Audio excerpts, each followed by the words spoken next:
Partnership chapter में बेटा हमारा क्वेश्चन है, Ankur, Bhavna and Disha are partners in a firm और 1 अप्रैल को उनकी कैपिटल्स थी 14 लाख, 6 लाख एंड 4 लाख रिस्पेक्टिवली। उनका जो शेयर का प्रपोर्शन है वो 7:3:2 का है बेटा। और पार्टनरशिप डीड के अकॉर्डिंग उनको interest on capital 6% per annum दिया जाना है। सैलरी भावना को मिलेगी 50,000 रुपये पर एनम और कमीशन 3,000 रुपये पर एनम मिलेगा दिशा को। ठीक है जी।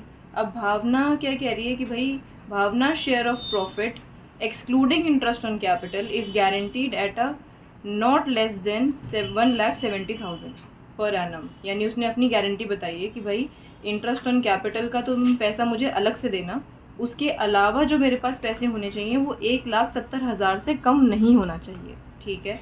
अब दिशा क्या कह रही है मेरा जो गारंटी का प्रॉफिट है वो इंक्लूडिंग इंटरेस्ट ऑन कैपिटल है बट एक्सक्लूडिंग कमीशन है, is guaranteed at not less than 1,50,000 रुपये। और कोई भी डेफिशिएंसी अगर आएगी तो उसे अंकुर मीट करेगा। जो इस साल इन्हें प्रॉफिट हुआ वो 9.5 लाख का है। हमसे कह रहे हैं P&L अप्रोप्रिएशन अकाउंट बनाओ। चलो बेटा शुरू करते हैं। P&L appropriation account. सबसे पहले हम यहाँ लिखेंगे हमारा net profit by P&L account 9,50,000। अब हमें इन्हें क्या क्या देना है बेटा? सबसे पहले interest on capital, to interest on capital.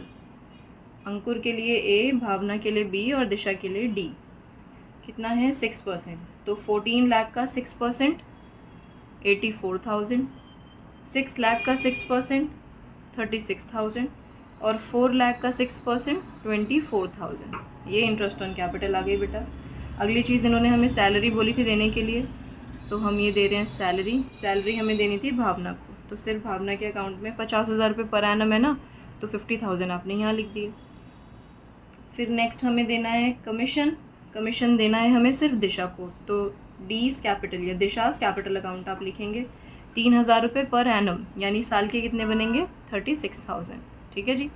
अब एज़ पर पार्टनरशिप डीड हमने सारी चीज़ें इन्हें बांट दी हैं। अब आपको इनका नेट प्रॉफिट निकालना है। चलो जल्दी से देख लेते हैं नेट प्रॉफिट कैसे आ रहा है। 9,50,000 में से ये सारा अमाउंट जब आप माइनस करोगे तो ये 7,20,000 बचेगा। अब इसे हमें पार्टनर्स में डिवाइड करना है, यानी profit transfer to A, B और D के हिस्से में कितना कितना, और इसके लिए हमें वर्किंग करनी पड़ेगी क्योंकि गारंटी है बेटा। तो आप वर्किंग पहले चेक करोगे A, B और D के हिस्से में। ठीक है। अगर मैं 7,20,000 को पहले इनकी प्रॉफिट शेयरिंग रेशियो में बांट के देखें कि कितना कितना आ रहा है, तो 7:3:2 में अगर हम बांटेंगे तो तीनों के हिस्से में जो आएगा 4,20,000 इसके हिस्से में, 1,80,000 भावना के हिस्से में और दिशा के हिस्से में 1,20,000। ठीक है, ये आ गया। अब गारंटी वाले दो पार्टनर्स हैं B और D। पहले B की गारंटी देख लेते हैं क्योंकि इसकी बात पहले थी। तो इसने क्या बोला था कि इसका प्रॉफिट 1,70,000 से कम नहीं होना चाहिए एक्सक्लूडिंग इंटरेस्ट ऑन कैपिटल। तो आप देखो हम इसे प्रॉफिट अकेला ही 1,80,000 का दे रहे हैं, तो इसकी गारंटी तो ऑटोमेटिकली पूरी हो गई। चलो अब दिशा को देखते हैं। दिशा ने बोला था भाई 1,50,000 रुपये होना चाहिए इंक्लूडिंग इंटरेस्ट ऑन कैपिटल, तो इसकी गारंटी 1,50,000 की है, लेकिन इंटरेस्ट ऑन कैपिटल वाला अमाउंट मिला करके।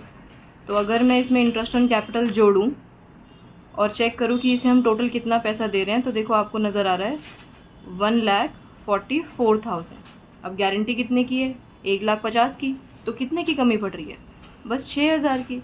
तो ये 6,000 हम इसे प्रॉफिट के तौर पे और दे देंगे, और देगा कौन? A अपने पास से देगा वो निकाल करके। तो देखो A ने अपने पास से 6,000 कम कर दिए, ये पैसे रह गए इसके, और इसके पास इसका प्रॉफिट कितना है? देखो प्रॉफिट मैं मार्क कर रही हूँ, एक ये है और एक ये है। ये इंटरेस्ट ऑन कैपिटल का पैसा था जो हम उसे ऑलरेडी ऊपर दे चुके हैं। ये हमने यहाँ पर सिर्फ इसलिए लिखा ताकि हम उसकी गारंटी चेक कर सकें, क्योंकि गारंटी में इंटरेस्ट ऑन कैपिटल इंक्लूडेड था इसीलिए। अब देखो ये 1,50,000 हो गया ना, बस अब ये और ये अमाउंट जोड़ करके आप यहाँ लिख दो कि 1,26,000 रुपये दिशा को गए, भावना के पास गए 1,80,000 रुपये और अंकुर के पास रह गए 4,14,000। ठीक है जी, ये हो गया क्वेश्चन कंप्लीट बेटा।